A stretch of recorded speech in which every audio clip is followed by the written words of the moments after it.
Go. So, Todd Stevens, welcome to the podcast. Thank you for being one of my first crash test dummies to help me get this thing off the ground. To introduce you to the listeners and people watching, you know, I met you when I was at Cal State LA, when I was at USC going through the Masters of Business for Veterans program.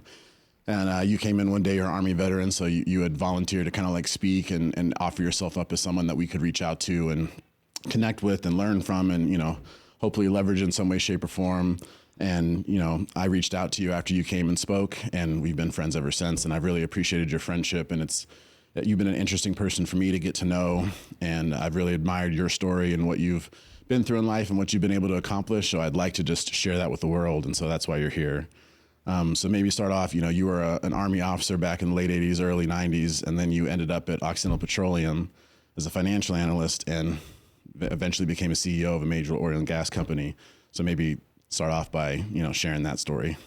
Yeah. So, infantry officer. And then I got out of the Army after the first Gulf War happened and Berlin Wall fell and the Soviet Union collapsed. People thought, hey, there's not going to be any more wars. So it seemed kind of uninteresting to be still in the military. And they actually offered early outs to people. I went to West Point, had a 5-year commitment, and they never, ever had offered early outs. So I got out. Welcome to the No Boundaries podcast, everyone. I'm truly glad that you're here. And if you're watching this video, you're literally one of the first. So I just wanted to take a quick moment to ask you one simple favor. If you enjoy this video and the content that I create, please take the time to hit that subscribe button. It'll help this channel grow more than you know. It will allow me to continue to scale the production and lure in better and better guests over time, which obviously is my goal. I candidly went a long time consuming a lot of content on YouTube without hitting that subscribe button. But once I realized how valuable it is and how meaningful it is, I hit that thing rigorously on content that suits my interests. It literally costs us nothing, but yet is so exceptionally meaningful. Thank you, and I hope that you enjoy this video. Had an engineering degree. So I started looking around what I wanted to do. Actually started using my engineering degree for a little bit, but realized I need to go back to school probably to get into finance because I hadn't been really exposed to finance or anything like that. It's a different language. Exactly. Being commercial, because, you know, your concern in the Army is not with being commercial. And when you're going to engineering school at West Point, they're teaching you about weapons and they're not teaching you about autos like a lot of other places. You know, they might do the mechanics of that from a mechanical engineering standpoint. Yeah. So I ended up going to USC, got an MBA, and then I started at Occidental Petroleum. I was Steve Chazen, who unfortunately passed away a few years ago. He had just been hired from Merrill Lynch, and he ended up being the CEO of Oxy at the time. But got it at an interesting time where it was only a few years removed from when Arm & Hammer had died, and he was a guy who was just a serial deal junkie and had built Oxy into this huge conglomerate. And we were and they brought in Steve and then he hired me, and we're trying to work and figure out, hey, what are we going to be when we grow up? And the idea was to try and make it more of an oil company, because it wasn't an oil company at the time. It was more of a chemical company and a midstream company. Surfactants and things like that. Yeah. Yeah. So we went through and through M&A rebuilt the entire company. A lot of fun stories to tell about M&A over the years. Going through and buying and selling things, trying to reshape the company, and ultimately into, you know, kind of what it is today. But then after doing that for almost 20 years, we had some boardroom drama at Oxy, and Steve ended up being CEO, and he decided to split the company into two publicly traded companies, and take the California assets, which we had bought almost all of them. The biggest one being from the U.S. government, Elk Hills, and spin it off into a separate publicly traded company in 2014. And I was named CEO of that company. It turned out to be like the worst time ever to spin off an oil and gas company, because in the Friday of Thanksgiving, OPEC decided not to cut production and there was an oversupply and prices just crashed. So we got given the debt on spinoff of almost $6.8 billion. And that was debt for $100+ oil prices, and oil prices pretty soon were collapsing down into the 20s. Yeah. So we spent a very interesting journey, learned a lot about myself and working with folks for 6.5 years. Actually paid down the debt down to about $4.5 billion, and then COVID hit and we had to go through a restructuring. the really cool thing I'd say is in December 1st, 2014, I actually got to ring the bell on the New York Stock Exchange the day we were spun off. So that was fun and cool at the time, but who would have known that, our price and collapsing, oil prices were collapsing. Yeah, you didn't have your crystal ball. Yeah, and I mean, the oil industry is really an interesting industry to work in, energy in general, because energy is so important for us, our economy, the world, our standard of life. And it plays into geopolitics around the world. It plays into everything people just think of gasoline in their cars, but it really is almost everything in their lives is impacted by petroleum Your products. Lululemon yoga pants. Yeah. And like think about a hospital, everything in a hospital it is petroleum products that you use pretty much. And you can't have, hospital care without it. So there's so many things. You can just go on and on and on. As you said, all the clothes we wear now, unless they're pure wool or pure silk or pure cotton, there's some derivative in there to make them more comfortable or stretchy or whatever. But yeah, and that's what's fun about it, because it also plays into huge geopolitics. Wars are fought over it. I mean, World War II, the Japanese really needed energy security, and that's why they started invading the surrounding lands, because there wasn't natural energy resources in Japan, So you think that's what it's different. So wars are fought over it. Geopolitics are all about it, and it funds, what goes on in the Middle East today in a lot of ways. Yeah. I think I've got a different appreciation for it when I was at Oaktree, because I was on a deal team we owned assets in Colorado, which you're aware of, called Caris Oil and Gas. And just the amount of volatility and how you have to plan financially and hedging and all these different things is, the public just thinks that if you're an oil and gas company, you're just, feasting all the time. But there's a lot of different players and a lot of different things that go on and things that can come out of left field, which I'm sure you experienced a lot when you were at CRC, that, the average person doesn't have a conception of. And, it was very interesting for me to learn that. And I'm also interested to get more of your perspective on that, because I think we live in a time, going quickly into the climate change, arena, where there's an immature public perception of what reality is. And last year, I remember going to the All In Summit for the All In podcast, and they had a bunch of different folks that came and spoke, but a set of them were the guys doing fission energy, or the Helix and stuff like that. And they were talking about how our energy needs in the U.S. and just globally are ramping up so quickly, and we don't have line of sight of how to meet that demand. And while we're going through that problem, we're talking about neutering ourselves from, an oil and gas perspective and various other forms of energy, while at the end of the day, energy is needed. No one's turning off their fridge or putting their phone down or not buying more electronics. And so it's just expanding and expanding and expanding while we're arguing what seems like to be over nonsense. So I'd love to get your perspective on that. Yeah, I mean, people don't think about it, this AI revolution. I read this stat that talked about if you create an AI image in Chat GPT or whatever you're using, the amount of energy used to do that, or electricity, is the equivalent of running a refrigerator for a half an hour each time you do that. So think about that. And they're talking about, and this is something that most people don't realize either, is 80% of the world's internet traffic goes through Northern Virginia. So Northern Virginia's power consumption needs is outsized. Yeah, and they're talking about it having to double by 2030. So, I mean, all of us, I don't care if we're in the oil and gas industry or wherever, should be concerned about, clean air, clean water, all those things. And trust me, we all are. We live in, we're in those areas and we do everything. The oil and gas industry is important. There's trade-offs with everything. They talk about clean energy. There's no such thing as clean energy. There's risks and rewards with every types of energy. I really am a big believer actually in nuclear, but unfortunately, for Fukushima or whatever reason, we shut down, down here at San Onofre, but we still kept Diablo Canyon open in California. But I mean, you can talk a lot about the French, but at least they got that right. They're 70% nuclear there. Because you need a base load electricity, and the reality is over time, historically, it was always coal. Then it was a little bit of nuclear, and it's natural gas now. And natural gas is slowly displacing coal. You can't have intermittent sources. I mean, there's a fantasy, and I think President Obama's Secretary of Energy, Ernie Moniz, I've heard him speak a few times, and people don't want to listen to this, but it's true. He says, look, all these goals you put out there with artificial dates ending in zeros and fives, it's like, and it's typically long past when anyone's elected currently is in office. they're just fantasies. We have technology to make goals kind of for 2030, but he goes, the technology needed to do the other things doesn't exist. So you're really going to have to lean in on nuclear, natural gas. I mean, for some reason, natural gas was considered this transition fuel. Now it's evil. And the thing that's crazy is historically, as Americans, we could have better conversations, but now there's just so much fear mongering, and people want to use pitchforks and torches as opposed to have honest conversations about the trade-offs of all types of energy and how important it is for our lives. And they want oil and gas to go away, but again, as we talked about at the beginning, it isn't just for energy. It's so many products in our petrochemicals in our lives, medicines and those kind of things that people don't think about.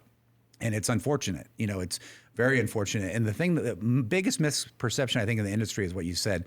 Like, they see J.R. Ewing in Dallas. They're rolling in money and some fat cat. But it's one of the few industries that's depleting every single day. So you have a well and you're producing oil, natural gas, or both. Every single day, the pressure is going down. It's slowly depleting. The reserves are declining.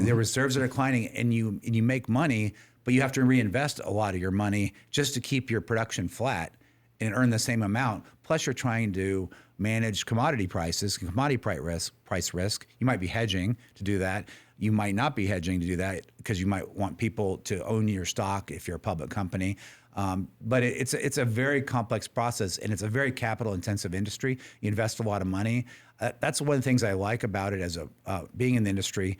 There's not a ton of people, so the relationships really matter, but it's so capital-intensive that you could be a petroleum engineer, let's say out of USC, Colorado School of Mines or something, and you could work your first year on projects investing millions of dollars. There's very few places where you go where you get to work on really cool, interesting things, investing a lot of money.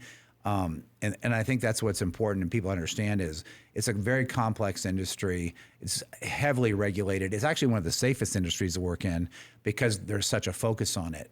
People are hyper-focused on safety in the environment. I know the average person doesn't think that because of the narrative out there, but it's very true. I mean, like oil produced here in California is probably the cleanest, safest, most environmentally friendly oil you're going to find in the entire world.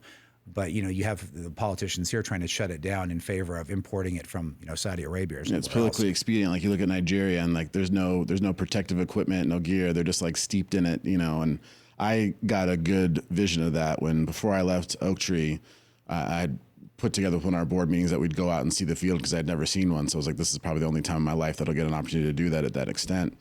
And it was very interesting because we went out the back half of Colorado near Grand Junction in the Piceance, and we had the oil and gas company had a ranch manager that managed all the land because the oil and gas company in that instance owned the land, and they took care of it better than anybody else would. I mean, the wildlife living on there, they had little ponds and they would pump water so like the deer could stay up top and they didn't have to come down to feed and stuff so they wouldn't get attacked by, mountain lions or whatever have you, and taking care of the cows and the land and the roads and everything, the best that they can for what they're doing.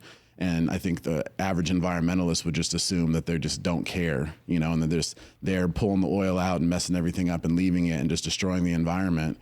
And the reality is, in some ways, in shapes and forms, the environment does get altered or damaged or whatever, but it's not out of malice. And it was very interesting for me to sit there and look through that and go through the ranch and go through all the property and see how well it was taken care of. And then the second you got off the property and you were on BLM land, it wasn't. It's amazing when you reclaim the land of a former oil field, like Sandpiper Golf Course in Santa Barbara. That's a former oil field. I think that the misperception has gone on for a long time. One of my best stories I've heard about this is when ARCO existed, and ARCO was an enormous company based in Los Angeles. They were the largest producer in Alaska. And they talk about ANWR today, the Northwest and the North Slope Wildlife Refuge. But back then, there was all this discussion about ANWR, and you're drilling on ANWR, and let's not let people drill on ANWR on the North Slope. So somebody I know at ARCO basically said, we need to take the board up to the North Slope so they can see what ANWR looks like. And he said the most shocking quote he heard when he got off the plane was one of the directors said, "Oh my God, we've destroyed it already." And the reality was, what they envisioned, like polar bears playing on, in forests. No, it's a winter tundra, and it's not trees. It's not beautiful like you think of with big mountains in the background with glaciers dripping, ice. Yeah. It's a winter tundra, and And it's just, that's some of the problems, because this is a person who was on the board of ARCO who envisioned like, oh, this beautiful scenic place. It's Patagonia. Yeah, exactly. They thought they were in Patagonia in Argentina, but it's not that. It's and that's part of the issue you have. And I think the industry is finally starting to tell a better story about itself, but it's hard because actually the former speaker of here in California, Willie Brown, told me that. He goes, the problem with your industry is you're fairly insular and you don't, try to correct people. Market yourself and market your story. And he goes, as politicians, we have the activists and other people constantly in our ears telling us how terrible you are. And, you're not going out of your way to market that. So we keep hearing this, and eventually that becomes our reality, as opposed to, in politics, perception is reality in a lot of cases, as opposed to what the facts are. And the problem is in politics, facts don't matter. It's all about politics, So it's about getting reelected. Who tells the better story and who tells it louder? Yeah. Yeah, and who's better at marketing it. Yeah. What's your kind of overall view? Like, one of the other interesting things going through that experience was learning about kind of the carbon capture and the boondoggle that really is at the end of the day. So I'd like to get your viewpoint on that. This whole, what's been passed through the Biden administration. It's always existed a little bit of tax incentives, but they really upped it, almost doubling it. And the problem is that the sources, these huge industrial sources that you're trying to capture exist around major cities, typically in industrial centers. And the places where you could actually store the carbon are typically not there.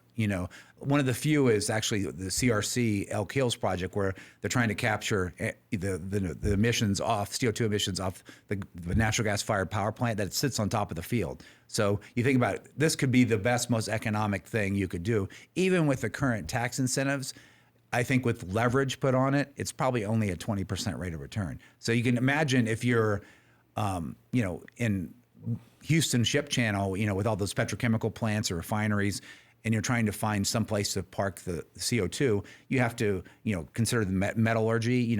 If you put it in this basic steel, you're going to create sulfuric acid over time. Any water gets in there. So there's a lot of complications, and it's interesting. It's kind of like direct air carbon capture. It's uneconomic, effectively. And so it's the government meddling in markets, creating the market instead of letting the market create itself. Exactly. Yeah. We have that a lot, arguably. You don't say. In many ways. Yeah. But yeah, it's because I think that's probably, if you looked at it, the most efficient one would be Elk Hills, because of the, it literally sits on top of it, and it still can't get this great, you can't say it's a 50% rate of return project, which, most oil and gas projects they probably have are in excess of that. Yeah. So it's where capital goes to where it's needed, and also where it gets a return. But if the government meddles in those markets, sometimes you end up, incentivizing behavior. And we've, in the IRA, which was kind of a Green New Deal light, that's incentivized a lot of things that have caused a lot of economic harm and caused inflation, to be honest. What were those? What are some things you'd highlight that fall into that category?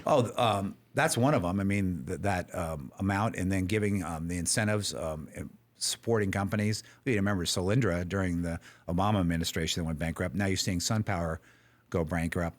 I mean, there's only so much power, solar power, that you can handle. I mean, California's blessed with sunshine, but we're paying Arizona almost every single day to take some power from us because the grid can't handle it. And that's the other thing about electrifying everything, is the grid needs to be greatly hardened.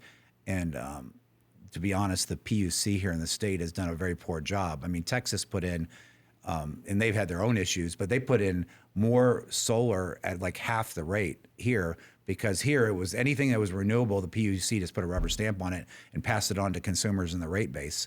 And that's the problem, is most people don't realize the rate-based mentality, why our power prices are like twice as much as everywhere else. Yeah. Because they've allowed all these projects to come on and they don't really work, and you still have to pay for natural gas, nuclear, or import power in some way. In some cases, you're importing coal-fired power to support the grid. And that's another thing I learned when I was at Karis, is how limited flow we have into the state. So there's a lot of storage, but when it really peaks, they can't get energy in, they can't get oil and gas in fast enough. And so Californians are having to pay these exorbitant rates when it gets hot and when they got to use everything. And the government isn't honest about that reality. Well, and I'll give Governor Davis, Gray Davis, credit. When we had the basically where he got recalled because of the power issues, he green-lighted and fast-tracked a whole bunch of natural gas power plants to stabilize the grid. And that's one of the biggest problems here in our state is being able to build things. Unless you're building a pro sports stadium, you can't get past CEQA and moving quickly to build anything. Yeah. And that's what we need to do is stabilize and harden the underlying baseload demand, whether it be nuclear or natural gas. That's what we really need to do so that you can manage the grid, manage the swings, and manage the upcoming, AI data centers. That's why data centers are leaving. I mean, there's a lot in California, but a lot of them are going elsewhere because cheaper power and also got to be economical. It's got to be a stable grid too. Yeah. How do you feel about subsidies? Because I listen to RFK Jr. and I think he does a very good and eloquent job of explaining kind of how he views energy and the reality of, like, we talk about nuclear and coal, but when you really take it out and make it net and kind of perform it, it's not as, some things aren't as economical as you'd be led to believe because the government's really subsidizing it through tax dollars. And he talked about that with nuclear and how there's a lot of subsidy that goes into nuclear. And I'm also interested in how much you pay attention to the whole fusion game and what's going on there and your feelings on that. But overall, I mean, I'm against kind of subsidies in a general sense because it's, again, just perverting markets. You don't really know what's what if you're, injecting the government in and doing those kinds of things. But curious to get your thought on subsidies as it relates to the energy industry. I think everyone talks about there's all these subsidies, but they're the same basic incentives for investment that you get in almost every industry. You get to amortize your investment effectively. So when they talk about, they get these big tax subsidies, that's all that's really happening, irrespective of, you build a new, plant to build, widgets, you're going to get a tax incentive on your investment. You're going to be able to depreciate it for tax reasons. And it's the same kind of thing.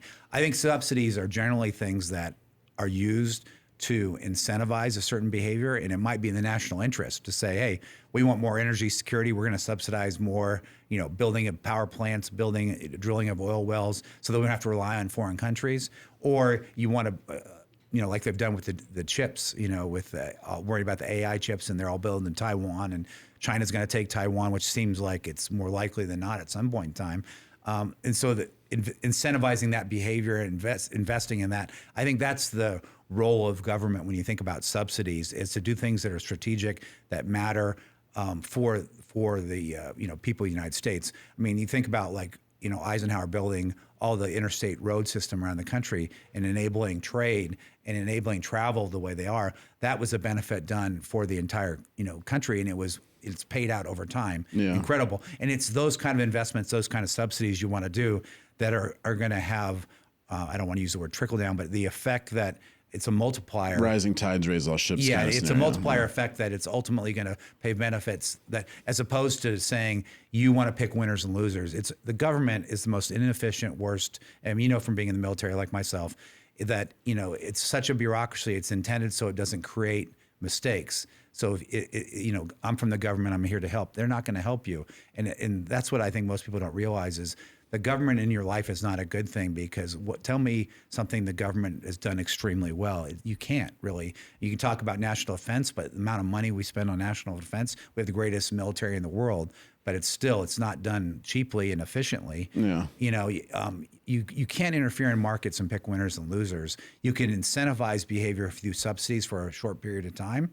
And then see who the winners are. Exactly. Yeah. But you want to be able to do that. And that's the problem with, let's say, the electric cars. I mean, obviously everyone loves Tesla, everyone's trying to catch up, but you're trying to force a solution on people that don't want that solution in a lot of cases. So it's like, let them win out. I mean, everybody I know who has a Tesla loves the car.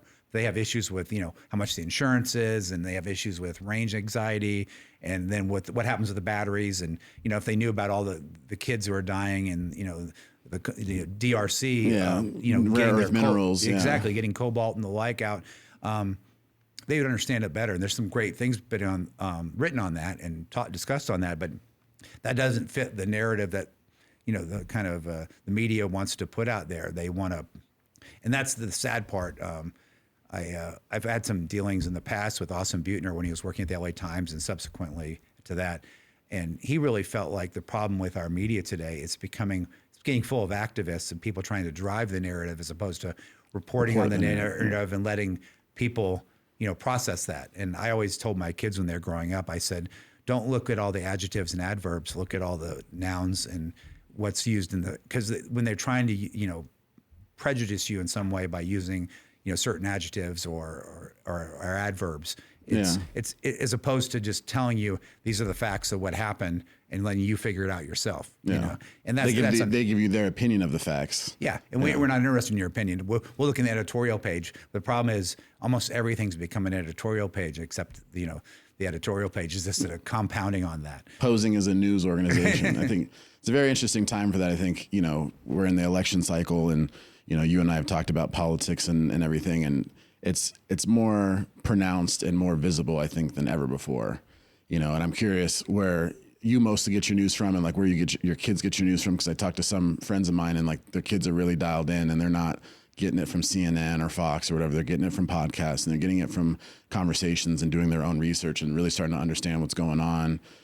So I'm curious for you, what's your opinion of that right now? What you see? I mean, like, Trump almost got assassinated, and they just memory hold it, and it almost like it never happened. Just very shortly after. Insane. Yeah, that and the failure. When I think about, I've been around some U.S. presidents, shook a few of their hands when I was at West Point, and I think back to the security then, and the security whenever Army Navy games I've been to, and the presidents who've been there. It's unfathomable when you have an overwatch position where myself with getting eyesight getting worse, I could have taken that shot. There's so many people that are that what's 180 yards or so. Yeah. A lot of us have been trained 300 yards expert on an M16. Yeah. So it's like it's crazy that they failed in that fashion for him or anyone that's being protected by the Secret Service. So that's something that suddenly just want to wash it away. I don't. Those need to be brought to the light of day immediately, because otherwise you get conspiracy theories right away. The minute there aren't facts brought out. When you leave a vacuum of facts, everybody will fill in the vacuum with their own opinions. It's ideal gas law is for the people who are engineers. It'll fill the available space, right? And there'll be something that'll fill there. And a lot of times it's wacky ideas and conspiracy theories. But and the problem with the election cycle is where I get my news, mostly myself, I'd say, is the Wall Street Journal. I probably read that more than anything. I occasionally watch TV, but when I watch TV, I watch usually the BBC, because they actually talk about things that aren't, the U.S. media is almost geared to get clicks and eyeballs, and because they're competing with each other as opposed to trying to represent the news. They're trying to get things that are sensationalized. So if you watch the BBC, you'll learn all kinds of news and all kinds of countries that are around the world, these horrible things happening that aren't really being reported in the U.S. because it can't get people to watch it, But my kids, so I have, my wife, I'd say, gets it probably from Twitter and Fox News probably. And now it's X, not Twitter. Yeah. And then by my kids who are 20 to 28, there's 5 of them. I would say they almost all get it off online in some fashion. Podcasts, I'd say probably number 1. Number 2, I would think just Twitter, X. Very few of them will watch, DirecTV, cable, or those kind of things. I mean, there's some of that, but I'd say that's where most of them get it, is that way. And they're reading it on their phones. They're not like, they look at me as an old man actually reading a newspaper, so they think that's just old fashioned, but I like that. Yeah. I think for me, once I started becoming a professional, I think in the military was the first hit at that of one, seeing things that happen and and you're like, you see this sit rep and what happened, and then you see it get reported on the news, and how it's reported on the news is not how it actually happened. So that opens up your eyes. Then as you move forward and become a subject matter expert like you in oil and gas, or me in finance and private equity, and you start to watch the news and you hear them talk about things and you go like, that's not right at all, and you start to realize how poor the quality of information is that gets put out there, but people are posted up as experts on all these different topics. So I started to move away from traditional news, mainstream media news, probably 2014, 15, 16, I started trying to find other ways to get things that were more fulfilling and seem more interesting and seem more honest. I think today for me, it's a lot of podcasts, a lot of doing my own Googling and research and kind of using my own discernment to, figure out what seems real and what seems plausible, and try and, I'm not the kind of person that likes to go off into conspiracy. I mean, I leave open that those things can be real. I mean, I think there's a lot of things that are considered conspiracy theories that I think if you were able to let up the veil and really dig in, you'd find that they're true.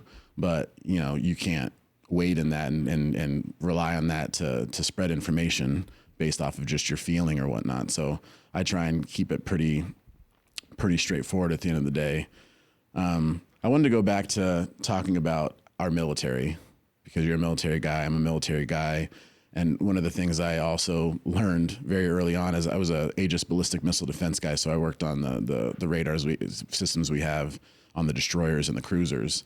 And, I was in charge of the work center, and I had to do all the preventative maintenance and the routine maintenance and, repairs and stuff. And I had to order parts. And I remember the first time I ordered a 9 gigabyte Seagate hard drive, and I had to pay $1,300 for it. And I asked, and then we had blast proof keyboards, which was just a regular keyboard with like this thin metal shell over it. And I had to pay $1,000 for that. And I knew that if the ship got blown up, that little metal thing wasn't going to protect that keyboard. It was gone. And that was probably one of the biggest areas of consternation for me, is just knowing how much, and it's not a hidden fact or anything like that, but just the amount of fraud and waste and abuse within the system. And then even coming out of that, I remember when I first joined, it was the big rave was the Zumwalt class destroyer that we were coming out with, and it's going to have all this cool technology and this and that, and we spent billions of dollars on it, and then it went out with a whimper. And then other ship platforms like the LCSs and stuff, we spend billions of dollars on, and they're not doing the mission. And I think we look at the spending and the $800 billion and whatever, and you add it all together, it's like over $1 trillion of spending on the military. And yes, we do have on paper and on its face the strongest, most powerful military, but going back to, the Secret Service, you don't really realize how equipped it is until it gets tested. And I think what a lot of people don't realize. Going into World War II, we got our ass kicked at Kasserine Pass in North Africa, and it was a wake-up call for the U.S. military, the Army in particular. And that happened in a lot of places. But you're exactly right. I think the military is part of the government. The government's super inefficient. They have these processes to buy stuff, and they need this kind of certainty. And there's so many checks and balances. So in the end, for people that want to do that, they charge these ridiculous prices, and they get away with it.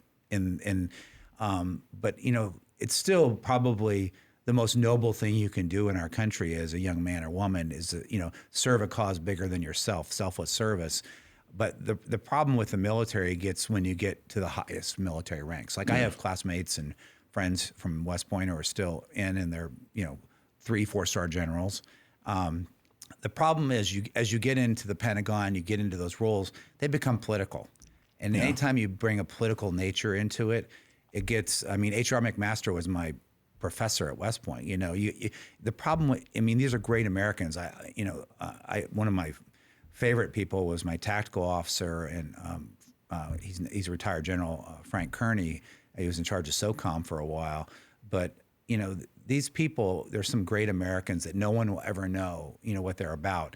And they served. And then there's the ones that, they get up in the highest ranks and then they become political. And that's the problem with there's no issues in my mind with the people that serve who are down there in the rank ranks. And file, yeah. Yeah, and even most people, you go to brigade commanders, division commanders, but once you get up into the Pentagon and you have to interact with politicians and the like, life becomes political. You forget anyone who's a general and an admiral has to get, confirmed by the Senate.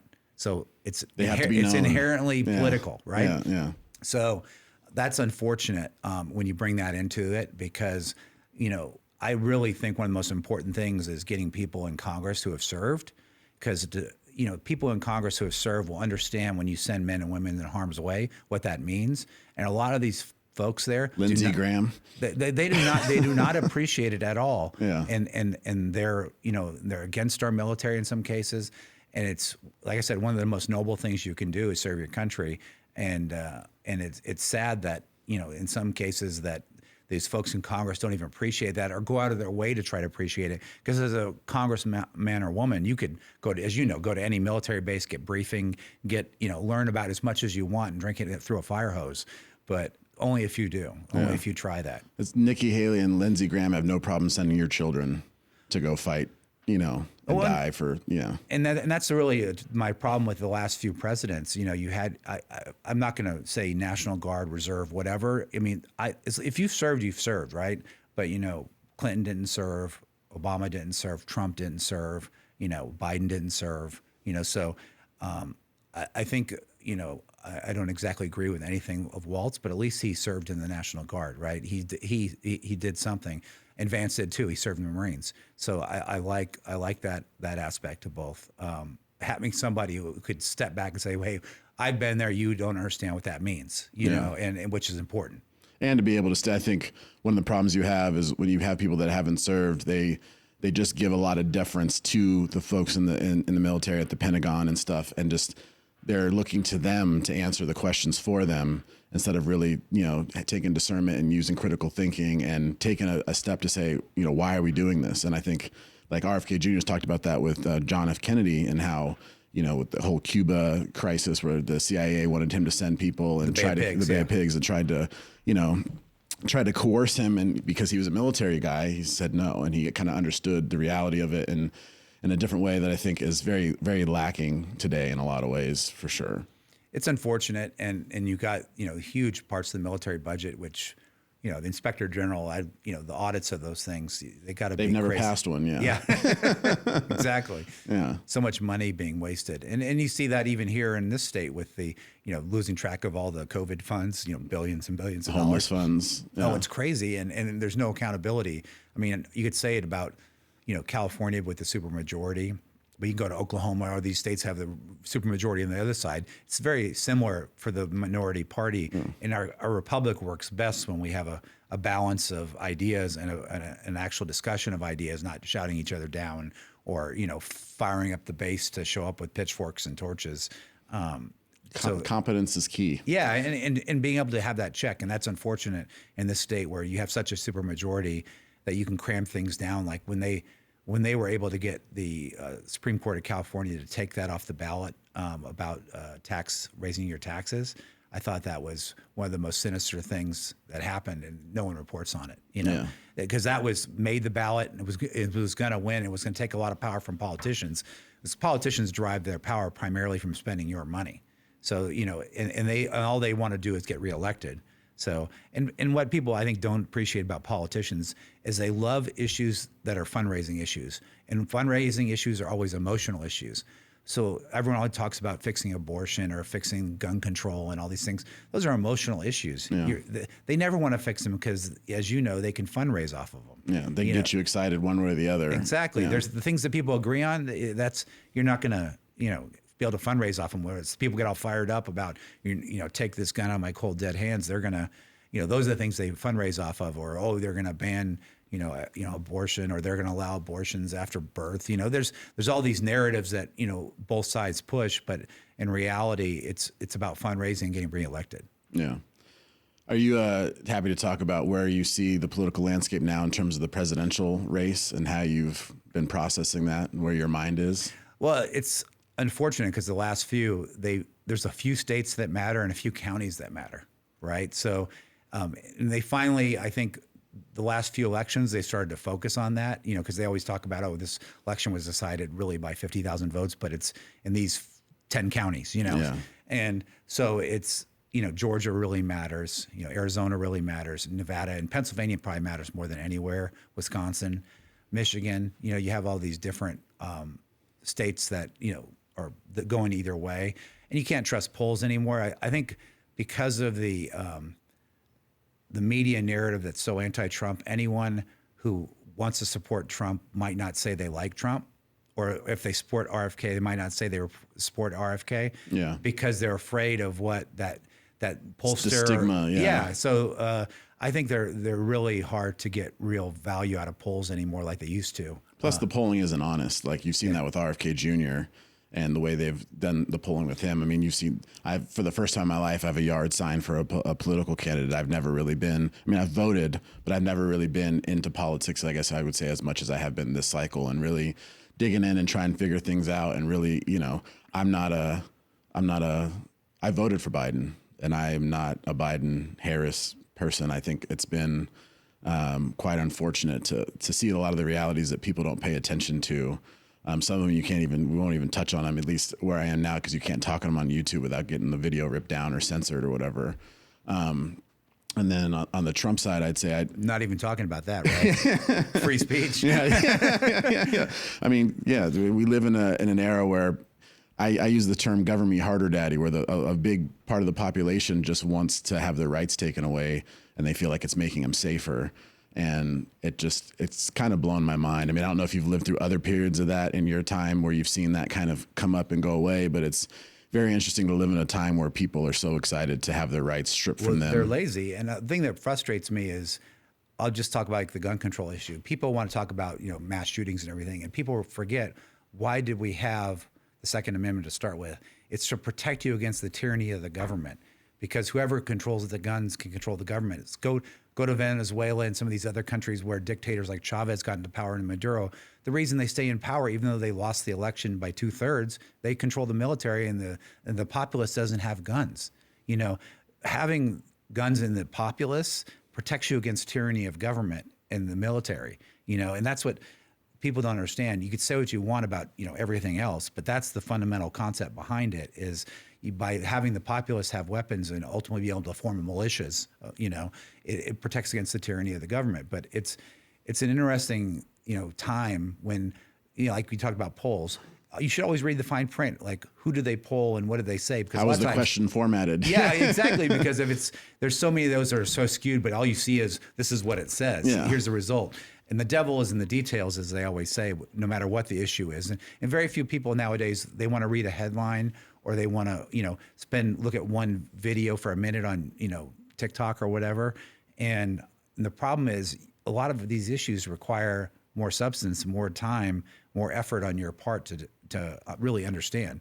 I mean, it's like I used to always say, like oil and gas industry, if you want to really understand it, you need to, have passed more than 8th grade science. You're going to have to be, spend some time and effort to understand, then also get into geopolitics and all the other issues around it, because it's not that simple as what everyone wants it to be. Like, oil bad, and and this whole concept of throwing, tomato soup or gluing themselves to classic paintings. Yeah. It's the most insane things. It's the most narcissistic thing to think that is going to move the needle, blocking people trying to get to work in traffic, or destroying some artwork that people admire and like is going to just like shift the whole. It's arrogance and ignorance. Well, England threw a bunch of them in jail for a long period of time now. I think they're finally sending a message that you can't, disrupt everyone's lives because you have a cause that you believe in. A lot of people have causes and things they believe in, but they're not going to hurt or disrupt other people's lives. I mean, in some cases, you could have people need to get to hospital, or women who are pregnant trying to have a baby. There's just so many things that knock-off effects, but they're so caught up in themselves that they don't think about what they're doing. The tertiary order of things that they're affecting. I don't want to get too far. I want to actually stay on that, but I don't want to get too far away from the gun control thing. There was a video that came out. I don't know if you saw it with Thomasfidy recently, or they're trying to pass an amendment. They want to ban AR-15s and push this bill through or whatever, but they wanted to exclude the Department of Education and the USDA so that they could still have AR-15s. And it was kind of this funny little video where he's like, why do they need weapons of war? Yeah. Why does the Department of Education need weapons of war? Why does the USDA need weapons of war, but the American person can't have it? And you want to promote the government having these things, but the Second Amendment isn't about the government, it's about the people. And so the perverseness of that, and how like open and public it is. And it's a problem here in California, even, where I'd like to be a gunner, but I'm not. There's all these draconian laws. I went to go buy a gun recently. I wanted to get a Glock 41 Gen 4.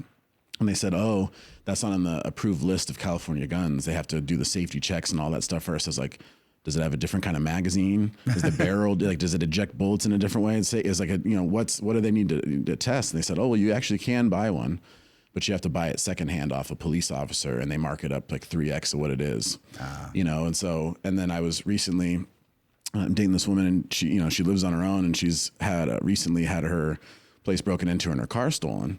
And so she feels very vulnerable, and, she doesn't feel comfortable owning a gun either for that exact same reason, and just how you can be a law-abiding gun owner, and just by being a law-abiding gun owner, you can trip yourself up, depending on how you store it or do this or do that. You're opening yourself up to be put in a bad situation. And if some guy breaks into her house, she's got to hope that, the defunded police will show up in time to save her. And it's a crazy world we live in where people don't think about that. And I saw a video the other day where here in LA, a guy was drunk and on drugs or whatever, walking down the side of the sidewalk, and he had a handgun. He just started offloading into traffic, reloaded, offloaded again, reloaded, offloaded again.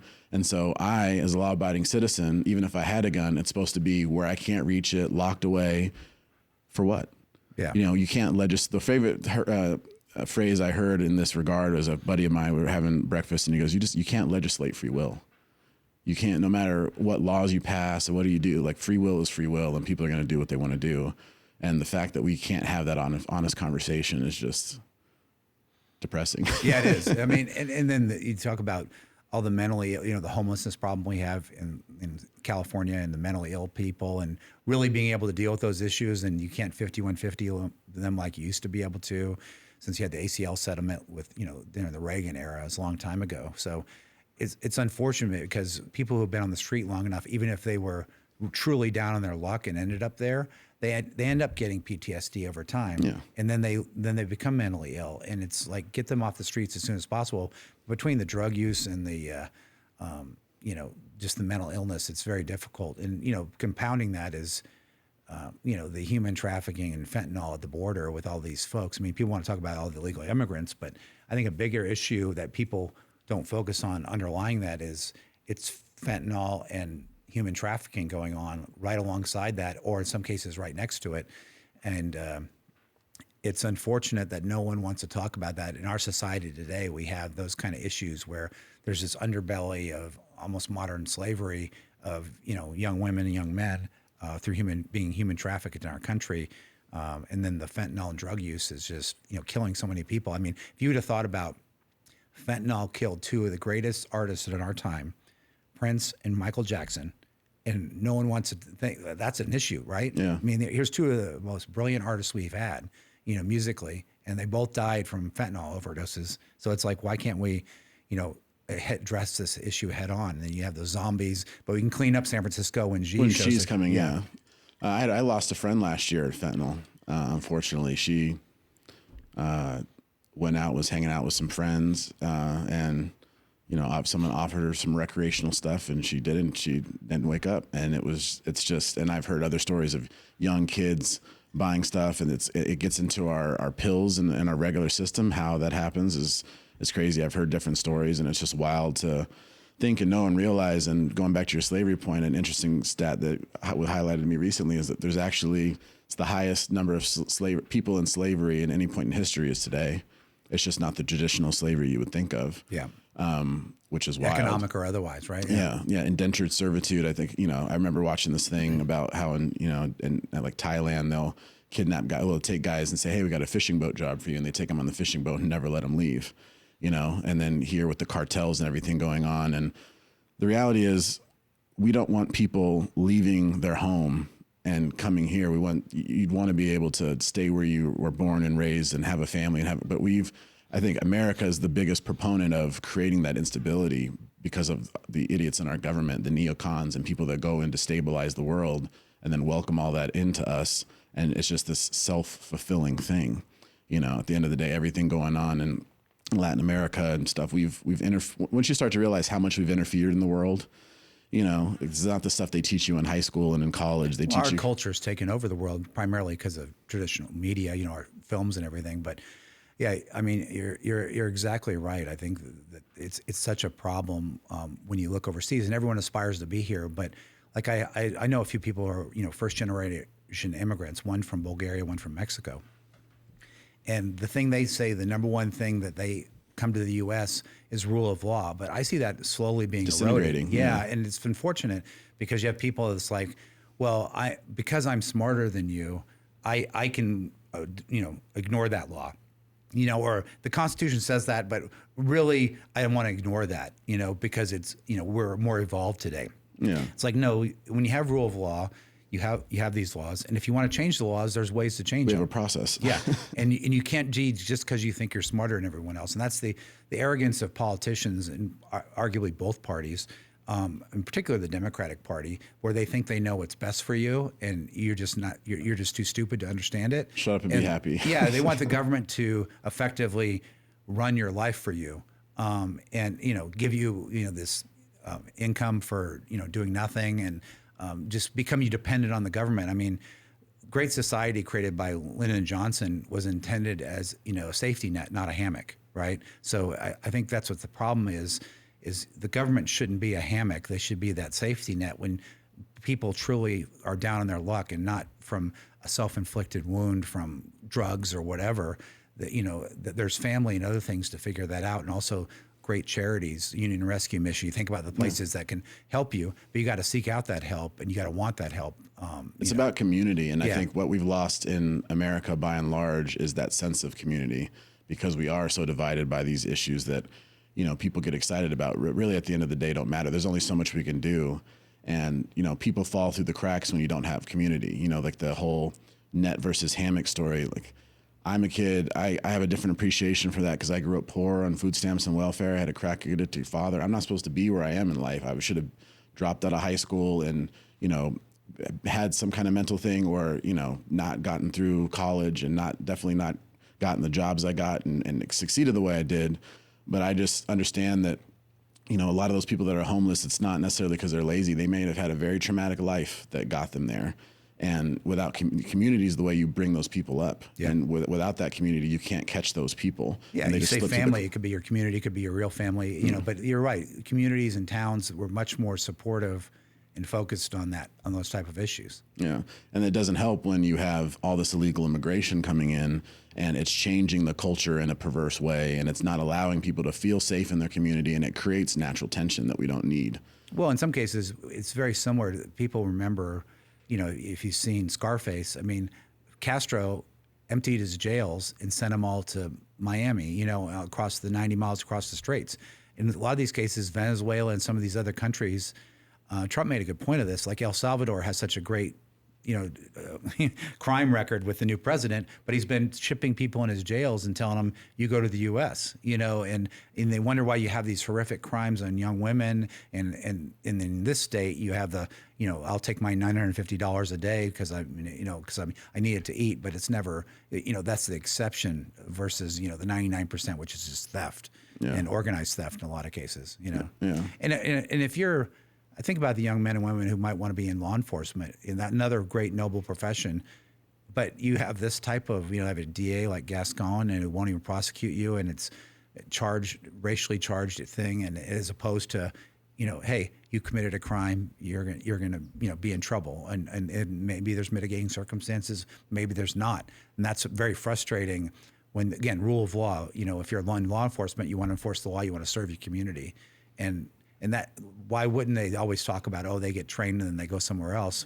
Well, if you're dealing with that situation, where I talked to a friend of mine who went on the scene where someone had beat up his neighbor with a baseball bat, and then the neighbor was hospitalized and then brought back, the next day.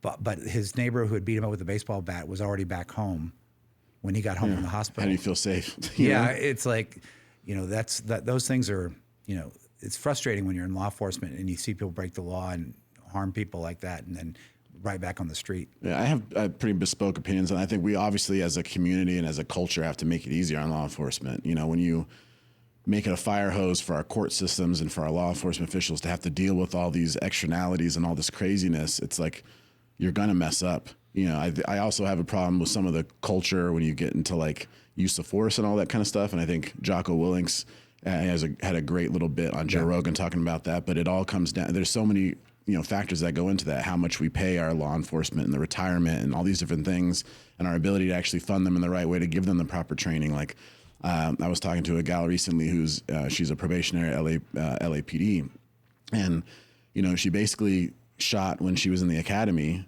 and now she's out on the street. And I know from being in the military that it's not a one round thing and then all of a sudden you're like an expert marksman and you know how to handle your gun under stress.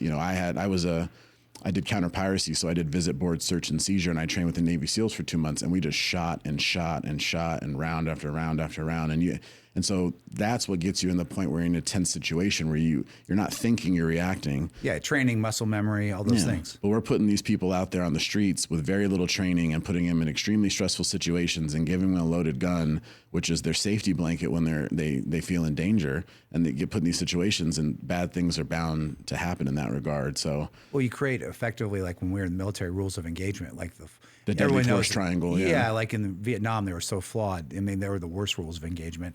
But yeah, you put these law enforcement officers in a situation and the amount of stress, and it's easy for everyone to Monday morning quarterback them, especially with videos nowadays. Yeah. But they're so quick to be anti-law enforcement where, yes, there are bad cops, there's bad teachers, there's bad everything, but they're not, most of them aren't. Yeah. The vast majority aren't. And, so it's like you should be giving them the benefit of the doubt and try to set in their situation and their level of stress and what they had to deal with and react to that as opposed to just assuming because you understood the outcome, they were guilty of something. Yeah. But it's also the overcorrection on the other side. The unions that protect these officers is they don't play the ball as it lies. They want to overcompensate and protect even when police are in the wrong because they don't want to set a precedent to be gone after. And I think that's college the issue. professors, high school, elementary school professors, teachers. I mean, it's terrible if they have tenure in college or if they're in a union in high school or elementary, middle schools. There's bad people everywhere. When they're bad, you should be able to run them off, and they should have to go do some other profession because clearly they're not good at that. And that's what's the struggle with those type of organizations sitting behind them is they typically, it's whack-a-mole, push them over here and they pop up again, and it's like, no, you have to be able to fire them. And that gets real accountability for, the students or the public, when you deal with, poor policing, poor officers. I learned that, throughout my life that, like you said, everything you can think of is just a compilation of society, and anything that's in society is going to end up in that. When I was in the military, I served with guys that were drug dealers, drug abusers, thieves, rapists.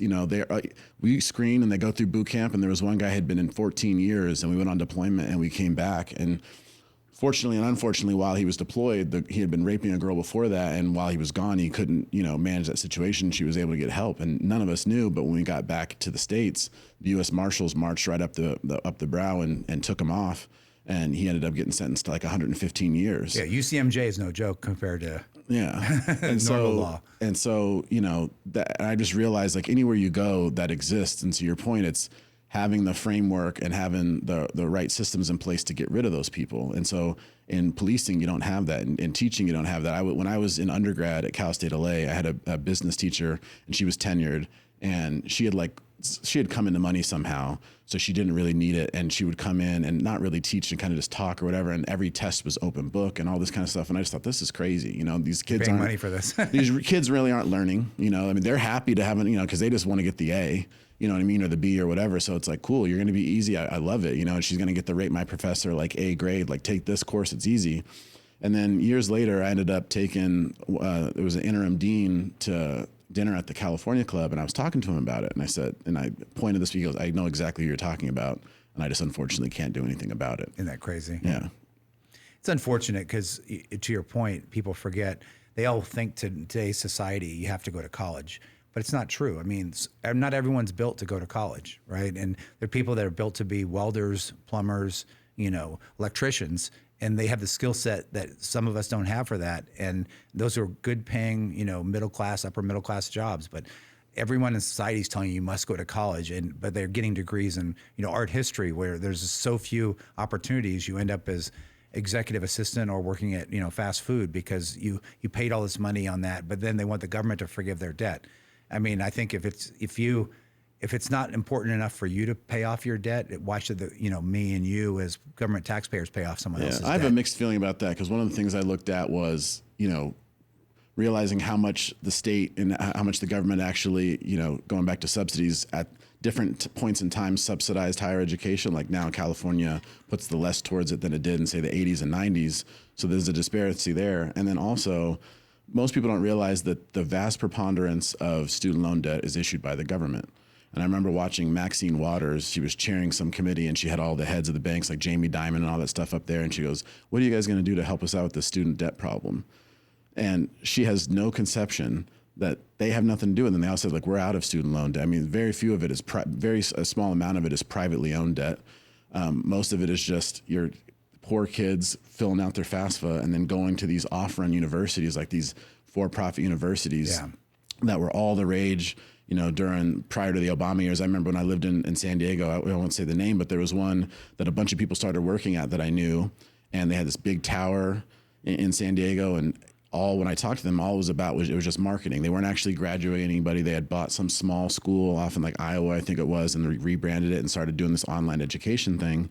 And they were just cold calling people. That was the most of the people's job, was marketing, cold calling people and saying, hey, do you qualify? Let me know what your income. You probably qualify for this. You can get your degree, and just signing them up and getting people with the GI Bill and all that stuff. And then just running up this debt and piling it on them so that these for-profit institutions can benefit from that. So that's welfare. That's corporate welfare at the end of the day, just hidden in plain sight. Yeah, corporate. I mean, for-profit colleges are, I think, when you think about it, if they're teaching you a trade, is one thing, but if they're teaching you, typical traditional undergraduate stuff you can Google on the internet. It's wrong. And you're right. There are people who have been defrauded there, but just because you chose to get an easy degree at, Chico State, and you're going to get a communications degree and you got C's and you knew that, you went there to party effectively, and there are people that look at the rankings of party schools and go there for that reason. And then they try to get a job and figure out how to get a job later. And it's just, it's just like junior colleges. Like we have all these junior college systems, which they have outstanding junior colleges, but they're meant to lessen your cost to go on to and instead they're pumping all the money into them. And it's like, it turns into 13th and 14th grade and people party. Then they decide to get on with their life. Because I think only 50% of the people actually go on and get 4-year degrees. And it should be, you think, 75, 80%. And there are some, like LA Trade Tech, which only is a JC technically, but it only does trades, which is smart. Welding, woodworking, all that carpentry, And so I think that's what you should be focusing on. Too many colleges don't focus on, hey, this is how you're going to get a job. Some really focus on their career centers and saying, hey, you're majoring in this. Let's line you up with this alumni. Let's stay, but so few just are too happy to take your money. They're just asleep at the wheel. They should be graded just like on placement and what you're actually doing. So that's managed. Because that's where, I agree with you that people are off getting wasteful degrees, but also the wasteful degrees are available to them. Yeah. And one of the things that was very interesting to me recently is I talked to you a little bit about this, finding out that narcissistic personality disorder and people with it have been very prominent in my life. Yeah. And learning about that reality and the pathology and doing my own research. And I said, well, I got some GI Bill left. Maybe I'll go to school and I'll take some classes and I'll kind of like get even more up to speed on this or whatever. And then I started looking around. I looked at my alma mater and things and looked at different university. There are no courses on cluster B personality disorder and narcissism and sociopathy and all that stuff. But there are courses for psychology of gender. Yeah. And so the fact that we allow that to happen, and I'm curious to get your thoughts because all this stuff's gone on this year with, the Israel-Palestine stuff and with Harvard dean and everything, or president of Harvard, former dean. Like, I'd love to get your thought on that because the reality is we've allowed these institutions to garner a lot of clout, a lot of the Ivy League and higher, but they can only fit so many people in them. They only want to service so many people, and so then everything second order from that it just suffers. And we're not creating more of those universities. The Harvards and Yales and Browns or whatever are just getting larger and larger endowments. But you would hope that in 200 and 300 years, you'd be creating more of those quality level of universities. And I feel like the way it's set up now and what we have going on and who's actually leading our universities, I think we as a society have been asleep at the wheel with that collectively. They get caught up. You got to remember all these people, almost all of them are academics. So they think being an academic is very important. I'll talk about USC for a second. Jim Ellis, who I thought was an incredible dean. Great guy. Genuine human being when you're in front of him. But I was there involved with the business school when he was sworn in as dean. And I was kind of stunned by some of the other deans who didn't like the fact he wasn't an academic and didn't have a PhD. No matter that he ran a successful business as an entrepreneur and, understood a lot of things and took the USC's business school into the top 25 effectively, was an incredible leader. He got run off there. That's not really a topic of discussion, but, it was that prejudice against somebody who is a non-academic. They like academics. In a lot of cases, it's like what they say, if you can't do, go teach, and it's unfortunate because you need more people who understand this is what the world needs, these types of leaders, these types of chemists, these types of engineers, these types of, actors, for some schools like Juilliard or whatever, right? And, but they get caught up in the academic portion of that, discussion. And they're like, I want people like me. I don't want, who are academics. And then they want to take these weird positions which don't, benefit their school or their society. And, you saw that with the Ivy Leagues. And I mean, I thought it was a surreal thing going on when, for a student of history and student of military history, the way that, these schools were arguably almost persecuting Jewish people. And I'm not Jewish, but it's just, that's so un-American entirely. It's like, you're Jewish in the United States. It's like, come on, there's a lot of different kinds of religion. That's what's great about our country. A lot of people came here get freedom of religion, and there's every kind of nationality, every kind of race, and it drives you nuts that why would you want to persecute someone just because they're Jewish, going to whatever school it is, and they wouldn't have that if you had the other extreme, they would be hauling all those people to jail, right? So it's unfortunate that we would do that in our country today in any fashion, and I think they think it's. Everyone has the right to protest. There's freedom of speech in our country. But there's a right way and a wrong way. Yeah, and you can't infringe on other people's rights when you do it. You can't try to harm people. You can't physically touch them. You can't ruin their experience. Speaking to someone who has a Columbia student, she was.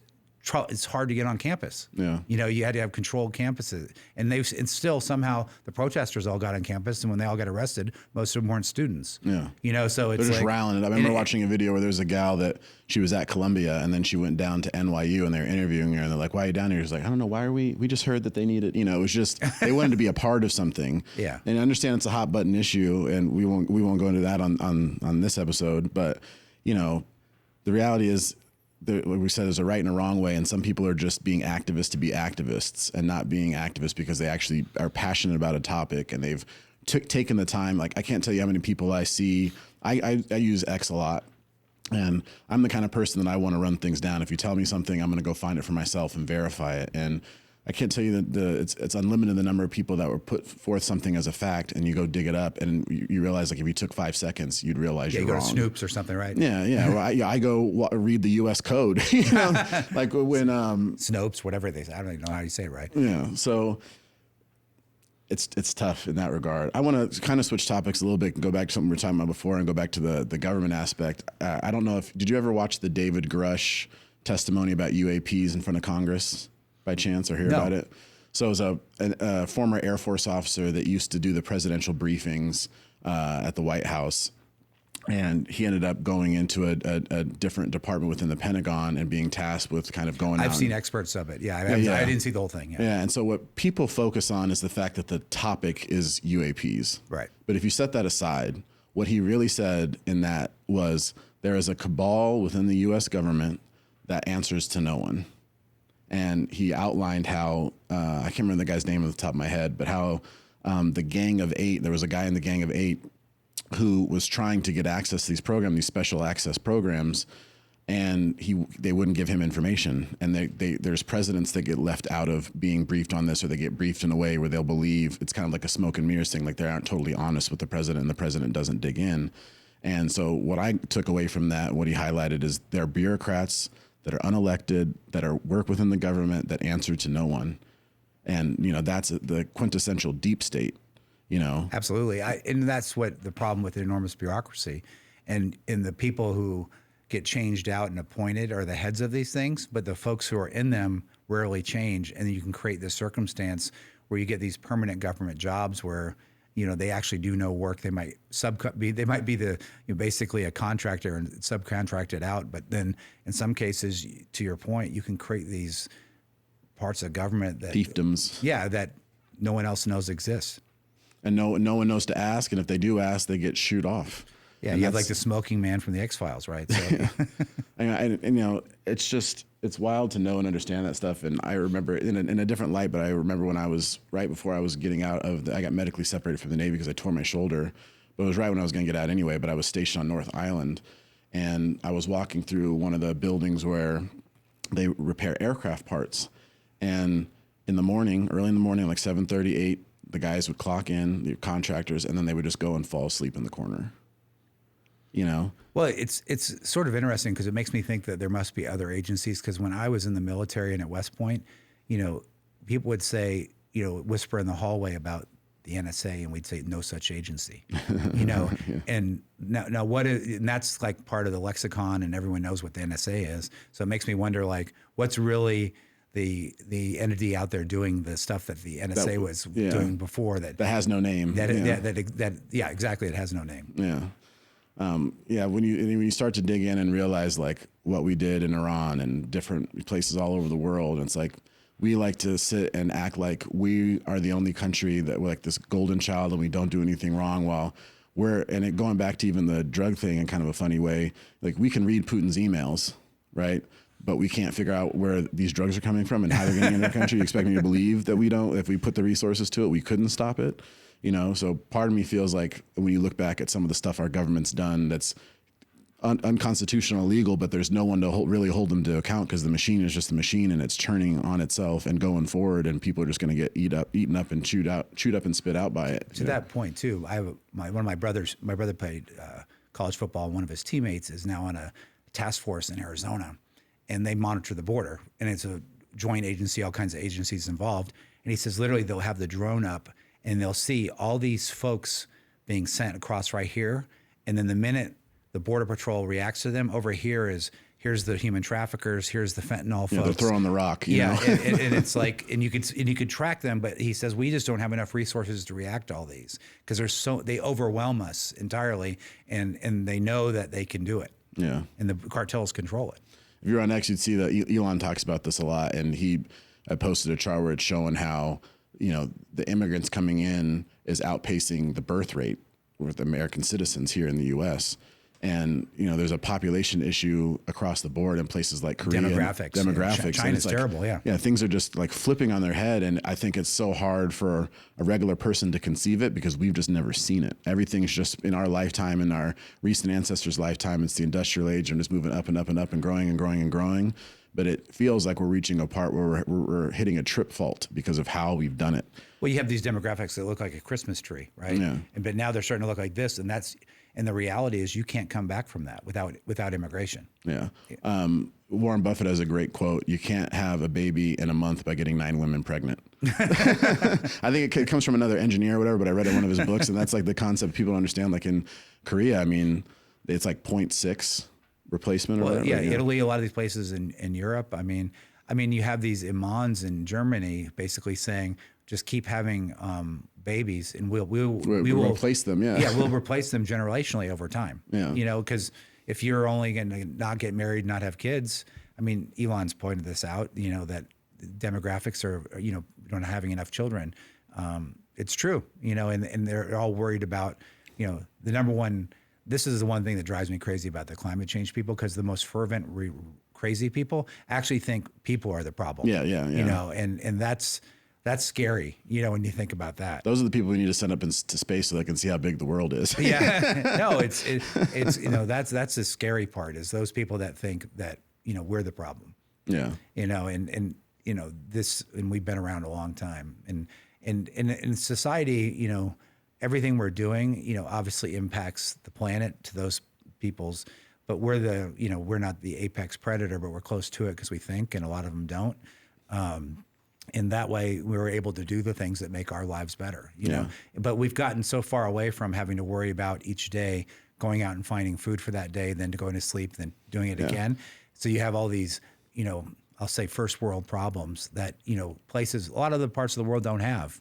I think it's a two-pronged problem. One, people don't get out into nature enough, because like I started going into Angeles National Forest and doing hikes and stuff. When you get out there and you have no signal and maybe you don't bring enough water or whatever, and you start to realize, like, if something happened, I'm out here. You know what I mean? Yeah. And the lack of survival skills that people have at the end of the day. And then also how Americans don't travel abroad. Like 5% of Americans travel abroad, some low number. And one of the best things for me being in the Navy was going and being able to see other countries, in good and in bad. Like, you get to see how other people live and the quality of life, and then come back home and understand how the quality of life from sea to shining sea in America is better than anywhere. Yeah, absolutely. As a kid, I lived in Norway for 4 years and London for 4 years in the 70s and early 80s. And one thing that my appreciation, and maybe super patriotic, because you realized, we don't have a perfect country, but we have the best country in the world, but also at that time, we were super appreciated in Europe. Like when I went around, older people saw I was American. They would, even though I was a kid, they would like shake our hand because they realized we helped them not all be speaking German and be under Nazi Germany, whether it be France, Netherlands, Norway. And when I was in Norway as a kid, there were still bunkers with barbed wire that they hadn't cleared out yet. Yeah. It was crazy. But that's the one thing when you travel abroad, you appreciate. We have the best country in the world. Is it perfect? No, but it's about we keep trying to find a better union, or we're an imperfect union, but that's why everyone wants to come here, right? It's still rule of law is one of those things, and we talked about it. It worries me a lot that if we erode the Constitution and erode the rule of law, What do we have? Yeah, it's going to underpin society, and then you end up with a privileged class of politicians and whoever else, multi-billionaires, and then everyone else who rules for thee, not for me, kind of society. Yeah, and then also on top of that, first, we've depleted that equity that you recognized when you were traveling the world. Like, I invited someone I met online who lives in Canada, and I was like, hey, if you ever want to come to LA and just hang out and like explore it, like happy to have you come down here and host you. And they were like, I have no desire to come to America, and I have no desire to even go to LA. And I was like, are we that bad? And they said, yes, and I talked to relatives and stuff overseas. But the other thing I learned, besides how we are the best country, I think when you level it all out, but then you also look at places like Singapore. When you go to Singapore and you see how clean it is, and the public transportation and all the infrastructure and architecture and things are just up and up, and it's even better than when I went. And then you come back home and you go to the New York City subway, or you deal with the metro here. You know what I mean? And how much money we spend. That's unfortunate because we spend all this money on mass transit, but what people really care about, the metro and otherwise, like building that mass transit to LAX, it's safety. You have the homeless people and gangs on there, and Dennis Zine, who I know, who's a former LA City Councilman, retired LAPD, he's like, I won't get on it without a gun, and he has a concealed carry, but it's like it's unsafe, and so. And that's preying on immigrants who have to take it, right? So it's so unfortunate because we're all ultimately immigrants from a while ago, and people came here, and it's just unfortunate how, the LA doesn't realize the real underlying issues is people want to feel safe, people want rule of law. And in Singapore, you remember the kid who got all the lashes for throwing gum on the street. It's like there's a reason why they have that pristine city, and they have rule of law, and they enforce it greatly. And the people appreciate it. I remember two things: one, pulling up to the pier and mooring up to the pier. And every place I've ever been in my life, you look over the side of the ship and there's trash. There's a water bottle, there's a sock, there's something. Singapore, absolutely nothing, crystal clear. And then we got on the bus to drive into town. And the bus driver couldn't have been more proud of his country. He's like, there's no homeless people here. If you don't have a job, we'll pick you up and we'll take care of you. And they were proud of how he was like, enjoy my country. I'm glad you're here. And we don't have that here in America anymore. We have that in some places, I'd say. Some places. Small town America. As a full spectrum, cultural thing. No, absolutely not. Yeah. You're right. And as to your point at the beginning, we're much more divisive than we should be. But if you go back and study history, there's been other times where this level of division has been there, but today there's just different tools and different ways of communication that exists. And it's almost like you said, you don't want people to leave their house. You just do what I tell you. We'll pay you. The government will pay you, and we'll feed you what the news is on the out. And just be a warm body. It's like you want you to be part of the matrix, and you're gonna, we're just gonna live off you, and you're gonna give us money so we can, be the ruling class. And wars are the biggest part of that. So let's talk a little bit about your views on the war in Ukraine. I mean, I'm sure I have a lot of connectivity still to a lot of people in that space and probably bump into those conversations. So curious your perspective on that, and even Israel-Palestine and just the overall state of play in the world. I said something a while back. I made this post and I said, I feel like the rest of the world is playing chess while we're playing checkers. And it very much feels that way when you see the things that are going on. And it's like feels like this slow creep. I don't know if you probably don't watch the Sean Ryan show as a podcast. The guy was former Navy SEAL, former CIA. I've seen it before, yeah. And he had guys on from Afghanistan talking about how Afghanistan has just become the training ground again. It's reverted, and, yeah. We're funding it and we're sending the money, and people are just kind of asleep at the wheel. And I feel like we're headed towards a cliff, and people are it feels like the movie Don't Look Up, but it's not a comet. It's just us, with our blinders on, marching forward. Well, with the amount of people going across the border who are on terrorism lists and just the ones that are the gotaways, it's inevitable we're going to have some kind of terrorist thing in the U.S. I mean, there's too many bad people. And to our point in the world, we really have to go back, seeing your man in the arena quote on the wall, we have to go back to the Teddy Roosevelt model, which is, hey, we'll speak softly, but we're going to carry a big stick and we're going to use it if we have to. Yeah. And I think we've lost that in the world. I think it came during the Obama administration when he went around and apologized. It's like, I'll never apologize for being an American. We're Americans. We're a great country. We're an imperfect country, but we try to do our best.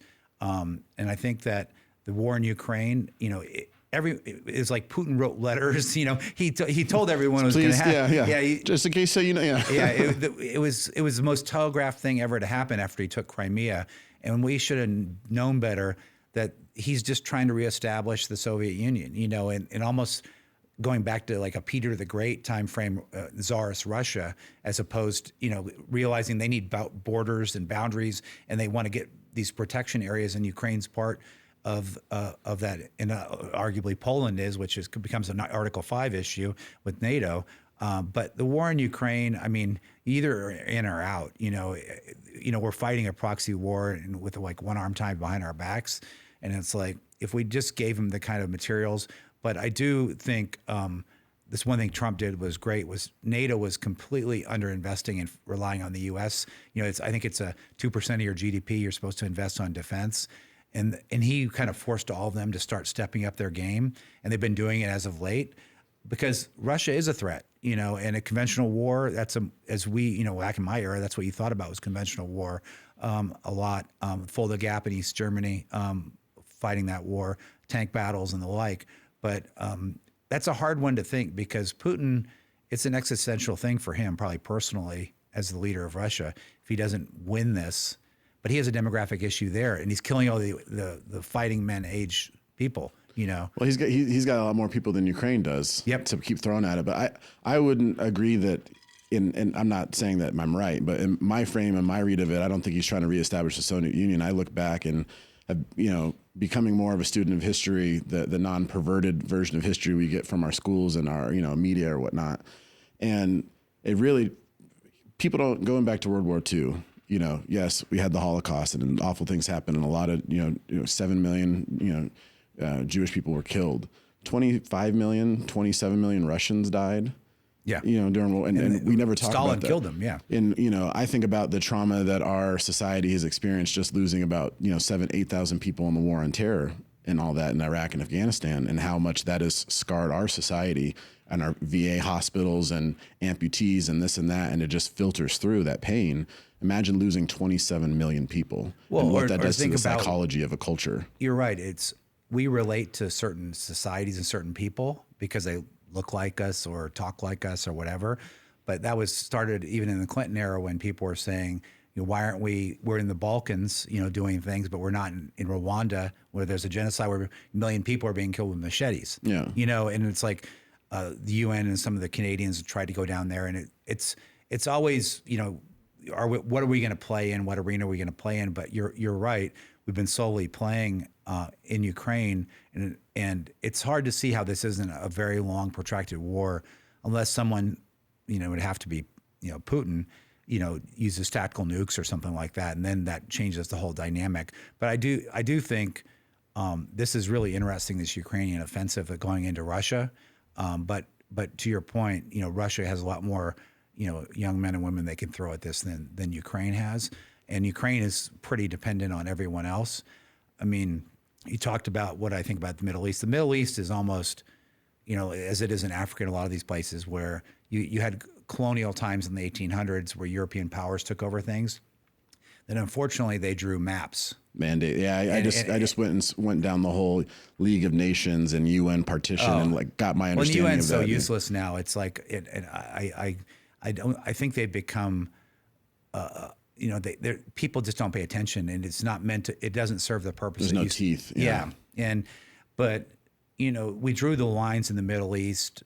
Post World War I, post World War II. With the fall of the Ottoman Empire and everything else, and then you end up with these natural civil wars that are going to happen, and a lot of what people don't understand is most of the large countries that have resources but don't have a lot of people, UAE, Saudi Arabia, Kuwait, Bahrain, those places, they're scared. Qatar, scared to death of Iran. Iran has 85 million people, and Iran is a capable, it was the former Persian Empire and controlled the whole region. So that really scares all of them, and someone's going to help them play defense. The U.S. does it currently, with our fleet there in Bahrain and a lot of troops. That base in Djibouti where we have all our, all the folks there. But if we become isolationists and pull out, I guarantee you China would pull in there and become their friends. Well, China's pulled economically into various parts of the world, Africa and all South the America. Resources. And then while we're playing this, let's start wars and, have corporate welfare for our government contractors, our defense contractors. That's what they're out there playing chess, and they're building infrastructure, and they're and they're not doing it. They're doing it not for altruistic purposes. Yeah, it's funny because I heard someone say this. I can't remember who I attribute it to, but they were talking about the Israel, Hamas, and all that conflict, and everyone in the world wants a peace and a ceasefire except those two. Yeah, Israel wants to wipe them out, and Hamas wants them to wipe them out, and it's sort of. That narrative is not played up as opposed to, leaders pontificating saying, oh, we need a ceasefire, and you're not on the ground and appreciate, the number of population that went away for Israel. But I always felt, even going back to when I was in the military, there was someone in the late 80s who was arrested for spying on the United States for Israel. I'm like, why does Israel spying on their ally, right? Yeah. But Israel's always a little heavy-handed with the way they deal with, it reminds me, look at military history of the Romans, you kill a Roman soldier, they kill 10 people in the village. It was just the way it was. I'm not saying that's what they do, but it always appears heavy-handed to me. Yeah, ruling through fear. Yeah, but they are an existential thing. There's been, 7 Days War, so many times where people have tried to wipe them off the face of the earth. And they arguably have one of the better militaries, but they were caught with their pants down October 7th. I think Americans should think about it in the way of, let's say there was, we had a hostile border with Mexico and a bunch of people hand glided across and just killed random civilians in San Diego. Yeah. How do you think we would react as a country? We would react much differently than the way that they want to think. And the problem is it isn't, conventional war where you and I have taught, there's combatants and non-combatants. They're willing to play as dirty as it gets. They're playing as dirty as they have to because of the resources and what they don't have. And they'll hide behind civilians, which is terrible. But it's a way of the way they conduct their war. Yeah, that's a topic I'd probably like to get into in a different time. And you forget, more in-depthly. Well, look at Hiroshima and Nagasaki. We killed a lot of people, to save people, arguably save millions, right? Yeah. Or firebombing Dresden, or Coventry being bombed by the Nazis. War, is a ugly, dirty thing, and innocence, unfortunately. I mean, people who are truly professional soldiers try their best to not kill innocents. And it's just unfortunate when they think that people in the military are bloodthirsty. It's the last thing people in the military want is a war. Well, certain people, because I think going back to our conversation about it takes all kinds.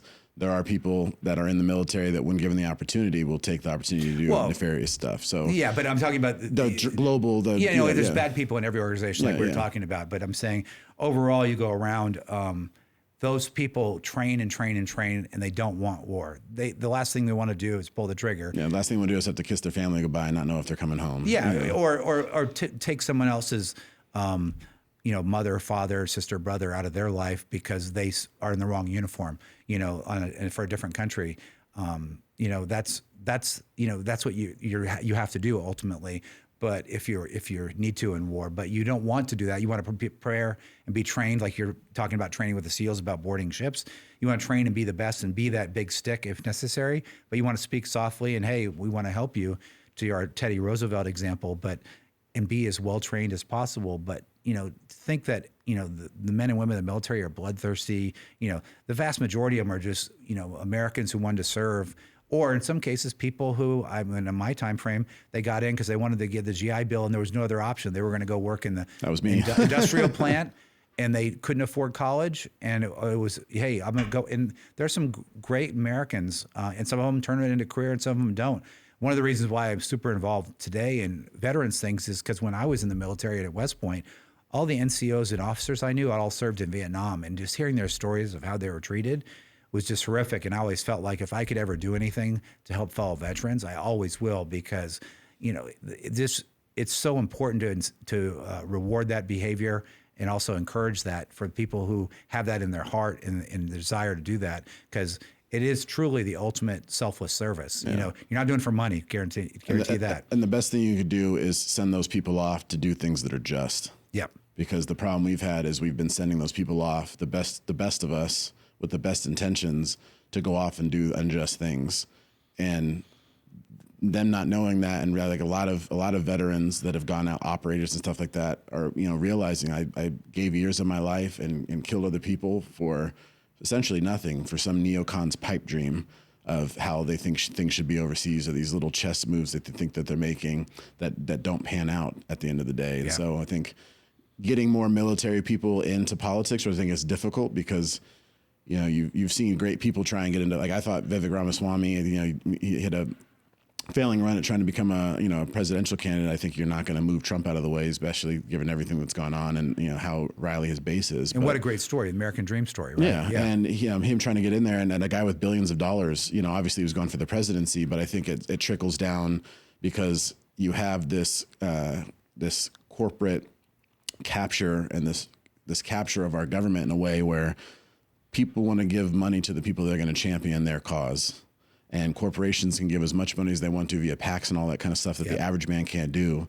So, you know, that's my view on, you know, RFK Jr.'s campaign is, you know, I had no idea who he was a little over a year ago. I heard him mention, and he had his announcement speech, and I went to go try and find it on YouTube and Google, and I couldn't. I had to find it on C-SPAN, and it ended up being on YouTube, but he had been censored, commanded down from the Biden administration White House to have Google and YouTube censor him, so he was difficult to find. And, you know, his campaign, I ended up watching it and really enjoying what he had to say, and then going and digging in, because the first thing I heard is like this whole, you know, vax thing conspiracy. And then when I dug into that, I felt like it's very different than how it's portrayed. We won't go into that again just for free speech reasons.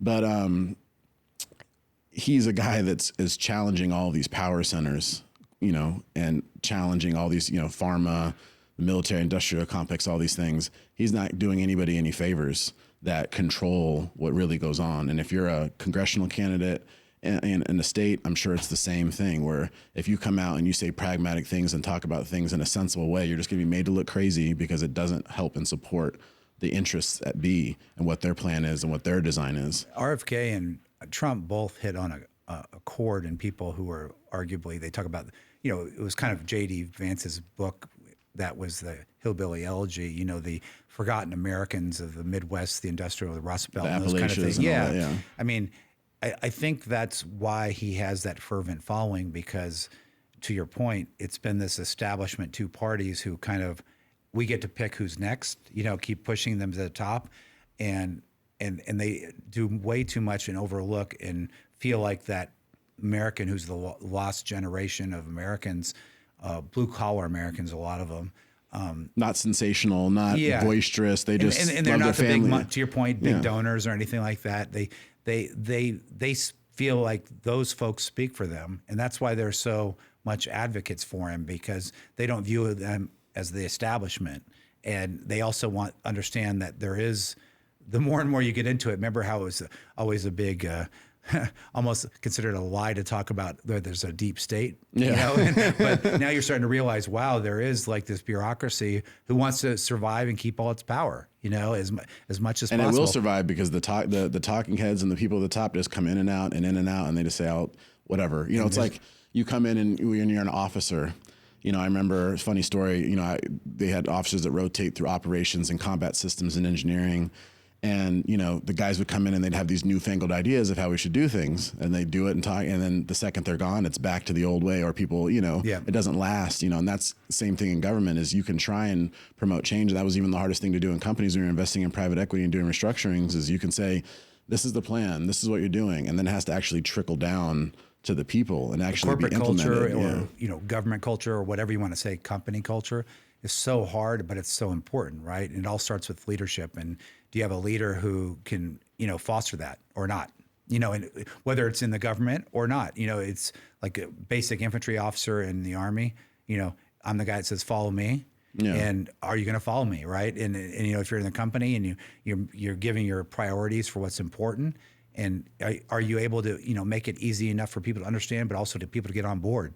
Because if it doesn't, you have a dysfunctional organization, whether it be military or otherwise, right? Yeah. And that's, to your point, it's so important. I mean, it's so important, and it's not easy. Nope, it's not easy at all. Otherwise, everyone could do it, right? Yeah. I mean, the biggest problems I've seen, like all the problems I've seen in corporate America, is related to that. It's people not knowing their job or what to do, and then the people above them really not being competent and not knowing how to lead those people, and everybody's kind of faking it, and things snowball because you're getting revenue and you're doing things, but your invoicing sucks, and the people that work in invoicing have no idea how to do it, and the guys that head of the finance department, he doesn't know how to do it either, or he's not even aware it's going on, or he's looking at something else, and then these problems create and generate, and you create these issues that don't really need to be issues. And that can be spread across all different various aspects of life and government, in your home, Well, if you look at the biggest companies in the world, they all have policies and procedures very much like the U.S. government, because it's about controlling an enormous organization and not allowing the things you don't want to allow. So you put these, policies, procedures, and guardrails on it. And it's like that doesn't foster innovation typically, right? So you got to remember all these things start at, whether it's Google or something starts out small and then they get to a size where they need professional management and then trying to control, but also trying to foster innovation. It's a difficult proposition, and it's difficult to keep the corporate culture in check and keep it going the way you want it to be going. It's very difficult.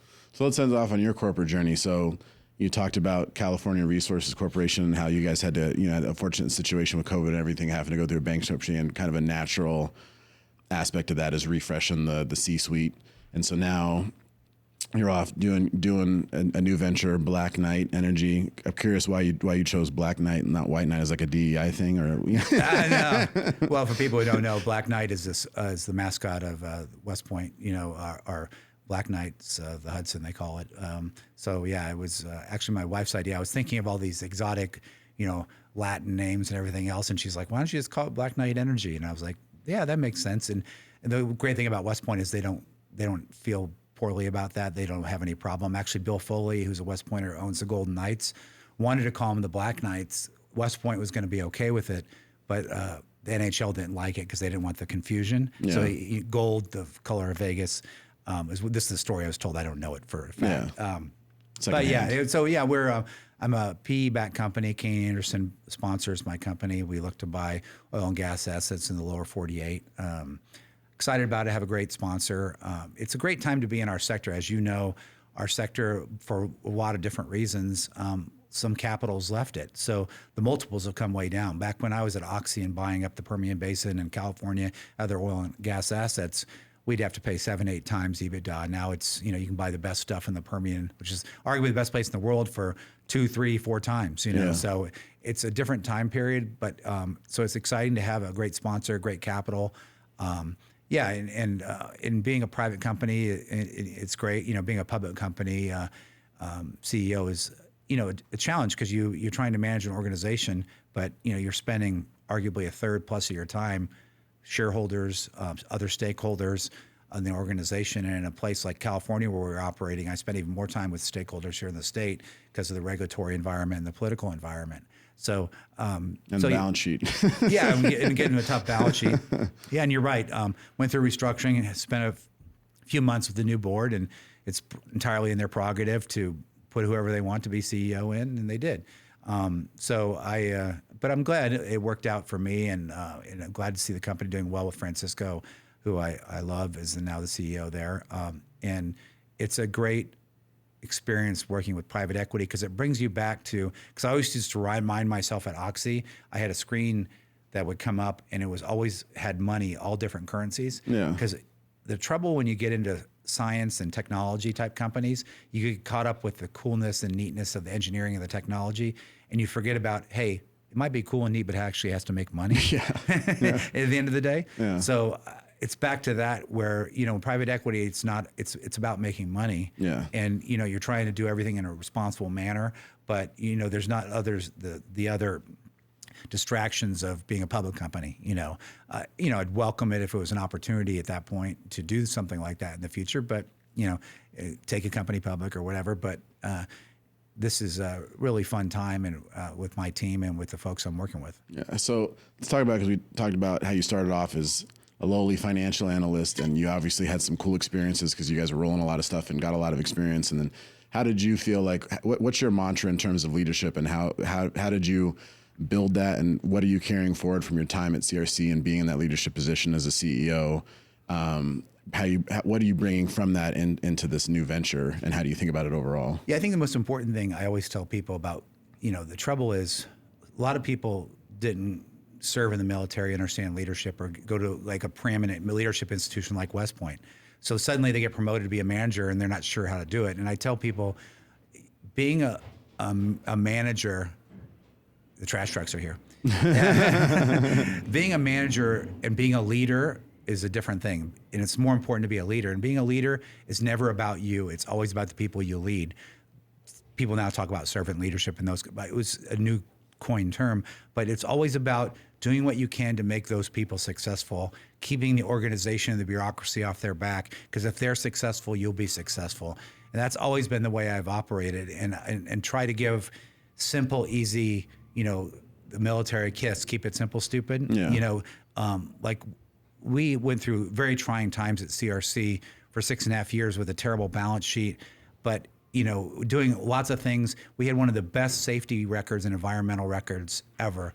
And usually when you have trying times like that, it always erodes. And I make it that the organization culturally, where I was able to keep them on task and not get people hurt and not cause any environmental damage, and the like. So that was one of my most proud achievements when I was leading the organization.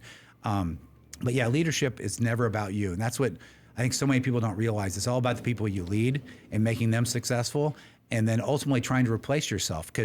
But so few people are, they don't want people around them who could be their replacement because they're too worried they'll get fired. Outshined or but you want them to outshine you. You want them to be successful, and you want to have a good succession plan for your company and your enterprise, and have numerous people to pick from ultimately. And I think that if you get the right people that want to work with you in that capacity, you could have the highest functioning organizations. That's always actually the one thing I applied to and got accepted, but I never did. I ended up getting out of the Army, was the Q course and going into Special Forces, because I always viewed being on an A team as being the best, because you have like the best of everyone on your team. Yeah. It's only A players. There's a saying where like, a B player will make an A player a C player. Yep. And that's what you want to surround yourself with, people, and you want to surround with people, the private company, the people that share my values and how I believe in about things in the world and working together with folks. So yeah, I think I could talk about leadership all day long, but I think that's the most important thing is, empowering the people that work for you and enabling them, and understanding as a leader that, hey, you might have used to do that job, but because the worst people are the people that try to micromanage. Yeah. Do it my way. Yeah, exactly. As opposed to, hey, here's the mission. This is what I need you to accomplish. Here's the boundary conditions. I'm here to help you as much or as little as you need, and this is the time frame. And I think that's the number one thing veterans bring and I'm always surprised by the humbleness when I talk to them, because they don't think they have any skills. I say the focus on the mission that you understand and how important things are. Civilians don't appreciate that. They always think, oh, it's 5 o'clock. I'm going to go home now. We're trying to solve the problem. Yeah, this exactly. is the problem. We're not done till we solve the problem. And willing to do anything, because some people think, oh, I got a Harvard MBA. I can't make coffee, or I can't. It's like, hey, dude, if you've served, you understand whatever it takes. We're going to do to make this happen. There's this old FedEx commercial where this woman comes trotting down, and this guy's sitting there in his office, and he's like adjusting his nameplate and stuff. And she goes, hey, I got something I need you to help me with. And he goes, great. And he's walling behind her, like sprays some breath mint into his mouth or whatever. And he's like ready. It's his first, experience doing something. And she sits him down in a lowly little computer. She's like, we're having trouble. We're running a little behind. We need you to ship these things out. Help us ship these things out. And he goes, I have an MBA. She goes, oh, well, in that case, I'll have to show you how to do it. That's so true.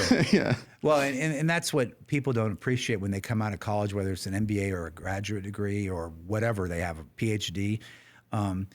When someone's hiring you, they're hiring you on a lot of option value because typically your skill set doesn't have all the things you need for you to be successful and immediately accrete value to them. So they're thinking, hey, you got a high level of option value. So there's a time period here where I'm investing in you, training you, to see if we can squeeze. And so then suddenly you start creating value out of you.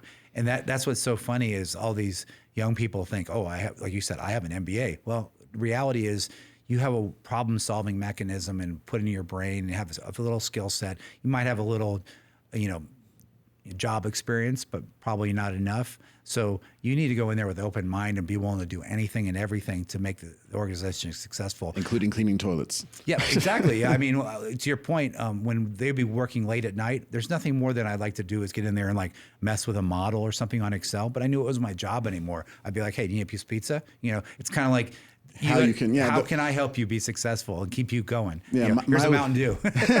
My way of leadership, I agree with your, and I'll give you an example that'll highlight it. My thing is, your job is to get 100% out of somebody.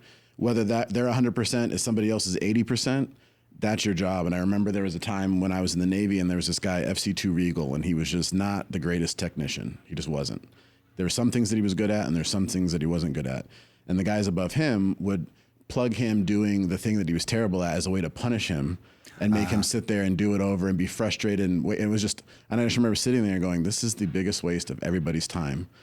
Because now it's not getting done, and what he could be doing other things, he's doing this, and one of you guys could come in here and do it in 15 minutes when it's going to take him 5 hours. And to me, that's always been my view of leadership is everybody thinks, not everybody, but a lot of people think that it's about getting into a position to delegate and be in power.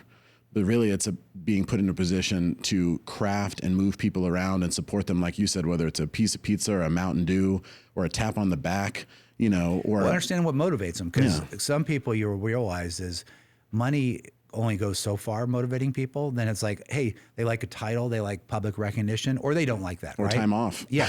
and that's an important part that no one thinks about is the time off portion. Because I tell everyone, I said, when you're a leader, you got to understand all those people that work for you come to work and they spend a lot of time with you. But the reality is they want to spend time with somebody else outside of work. Yeah. And you enabling that as much as possible. If you had them work really hard, pull an all-nighter or something, facilitate time off and don't charge it against them. Understand what motivates them and what's important to them. I'll never forget at Oxy, Steve Chazen, the one we were talking about, I had to cancel a family vacation. I have 5 kids. And so and these were when they were young, to Spain and to go to this management thing he wanted me to go to. And he goes, to be honest, he goes, Todd, he goes, after we're done, since I made you cancel it, he goes, take the company plane and go wherever you want to go on vacation. And I said, okay, and I'll just figure out how to get home from wherever we're at. Yeah. So we ended up doing that, but he was cognizant of, hey, you caused me a lot of internal strife with the family. But hopefully it's out of the regulatory statute of limitations. Yeah. Oh no, that's fine. You have to write the check. Just kidding. So when you refunded him. Yeah. Yeah. When it's a personal thing, you have to write a check for the first class airfare. So. Yeah. Well, this has been amazing. I hope to have you on again to have a range of different topics of conversation. I love the range that you have, and I think it's very interesting again to be able to have conversations about things that like energy and whatnot, and geopolitics and everything with your background and your connection. So it's been great, and I really appreciate you taking the time. Glad to be here. This is really cool. Yeah. Glad to come back. Let's give it a long moment of silence so I can get the room dynamic. What he said.